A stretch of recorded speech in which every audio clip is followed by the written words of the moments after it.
প্রাথমিক পর্যায়ে আপনারা নিশ্চয়ই এর মধ্যে বক্তব্য শুনেছেন।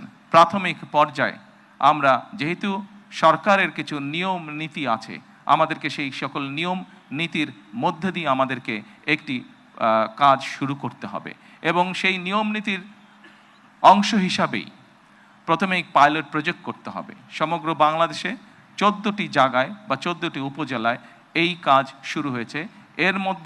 এর ভেতরে এই মুহূর্তে প্রায় 37,000 নারী অংশগ্রহণ করছেন। আমাদের এই কড়াইল এলাকা, ভাসান্ত এলাকা এবং সাততলা, এই 3টি এলাকায় প্রায় 15,000 নারীকে এই কার্ডের সুবিধার আওতায় আজকে নিয়ে আসা হয়েছে। ইনশাল্লাহ আমি দৃঢ়ভাবে বিশ্বাস করি আমার সরকার পর্যায়ক্রমিকভাবে বাংলাদেশে যে 4 কোটি পরিবার রয়েছে, সেই 4 কোটি পরিবারের যারা নারী প্রধান, তাদের কাছে আগামী 5 বছরের মধ্যে ইনশাল্লাহ পর্যায়ক্রমিকভাবে সকলের কাছে আমরা এই ফ্যামিলি কার্ড নিয়ে যেতে সক্ষম হব ইনশাল্লাহ। সম্মানিত সকল উপস্থিতিবৃন্দ, আমি আমার বক্তব্যের প্রথমেই বলেছি যে আমরা একটি দায়িত্বশীল সরকারের ভূমিকা পালন করতে চাই, যেই সরকার জনগণের জন্য কাজ করবে, যেই সরকার কাজ করবে দেশের জন্য। আমরা জনগণের কাছে জবাবদিহি থাকতে চাই এবং তারই একটি অংশ হিসাবে আমাদের দল, বাংলাদেশ জাতীয়তাবাদী দল, নির্বাচনের পূর্বে আমরা বাংলাদেশের মানুষের কাছে প্রতিশ্রুতি দিয়েছিলাম, বাংলাদেশের নারী সমাজের কাছে প্রতিশ্রুতি দিয়েছিলাম যে বিএনপি সরকার গঠন করতে সক্ষম হলে আমরা এই ফ্যামিলি কার্ডের কাজ শুরু করব। আপনারা নিশ্চয়ই খেয়াল করেছেন, আমরা আল্লাহর রহমতে বাংলাদেশের মানুষের সমর্থন নিয়ে বিগত নির্বাচনে সরকার গঠন করার 1 মাসেরও কম সময়ের মধ্যে আমরা আমাদের এই প্রতিশ্রুতি, জনগণের কাছে দেওয়া প্রতিশ্রুতির কাজ আমরা শুরু করেছি। এবং শুধু এই প্রতিশ্রুতি নয়, আমরা আরও কিছু প্রতিশ্রুতি করেছিলাম, তার মধ্যে যেগুলো আমাদের প্রায়োরিটি প্রজেক্ট ছিল, তার মধ্যে আরেকটি আছে কৃষক কার্ড। সেই কৃষক কার্ডের কাজও আমরা শুরু করেছি ইনশাআল্লাহ। ঠিক আজকের এই অনুষ্ঠানে আমরা যেভাবে 37,000 মানুষের কাছে, 37,000 নারীর কাছে আমরা ফ্যামিলি কার্ড তুলে দিতে সক্ষম হয়েছি, ঠিক একইভাবে আগামী মাসের ভেতরে আমরা কৃষক ভাইদের কাছেও, বহু কৃষক ভাইদের কাছে আমরা কৃষক কার্ড তুলে দিতে সক্ষম হব ইনশাআল্লাহ।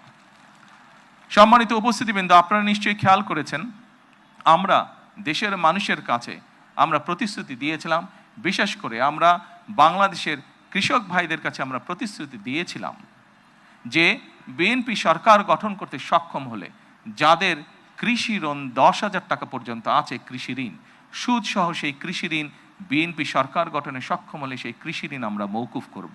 আল্লাহর রহমতে আমরা গত সপ্তাহে সেই 10,000 টাকা পর্যন্ত কৃষি ঋণ মৌকুফ সরকারের পক্ষ থেকে করে দেওয়া হয়েছে সুদ সহ।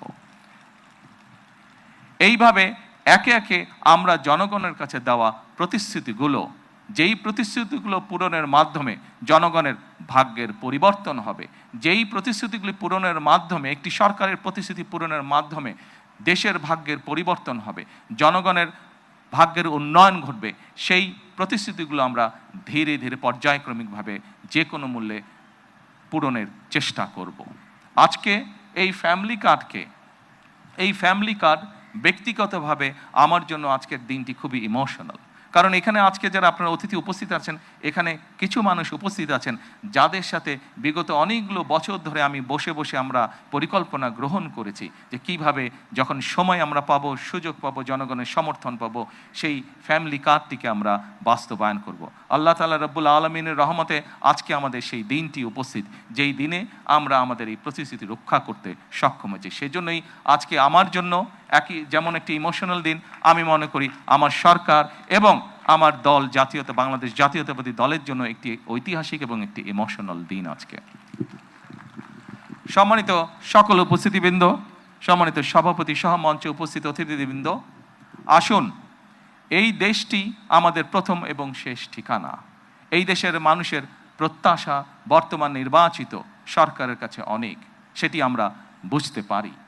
কিন্তু একই সাথে আমরা যদি বাস্তবতা বিবেচনা করি এবং সমসাময়িক ঘটনা মধ্যপ্রাচ্যের যে পরিস্থিতি সকল কিছু যদি বিবেচনা করি, তাহলে আমরা যে প্রতিশ্রুতিগুলো দিয়েছিলাম আমরা অবশ্যই আমাদের প্রতিশ্রুতি থেকে বিন্দুমাত্র আমরা অবস্থান পরিবর্তন করব না। হয়তো সমসাময়িক বৈশ্বিক পরিস্থিতির কারণে ক্ষেত্র বিশেষে হয়তো আমাদের কিছু কিছু ক্ষেত্রে সময় বেশি লাগতে পারে প্রতিশ্রুতিগুলো বাস্তবায়নের জন্য। সেজন্যই আজকে আমি সকলকে অনুরোধ করব, এখানে যে সকল এলাকাবাসী উপস্থিত আছেন আপনাদেরকে, আপনাদের মাধ্যমে সমগ্র দেশবাসী যে সকল উপস্থিত আছেন আপনাদেরকে, আপনাদের মাধ্যমে সমগ্র দেশবাসীকে এবং মিডিয়ার মাধ্যমে সমগ্র দেশবাসীকে আমি অনুরোধ করব যে আসুন আমরা ধৈর্যের সাথে সমগ্র পরিস্থিতি মোকাবেলা করি, আমরা ধৈর্যের সাথে সুন্দরভাবে আমাদের এই দেশটিকে গড়ে তুলি।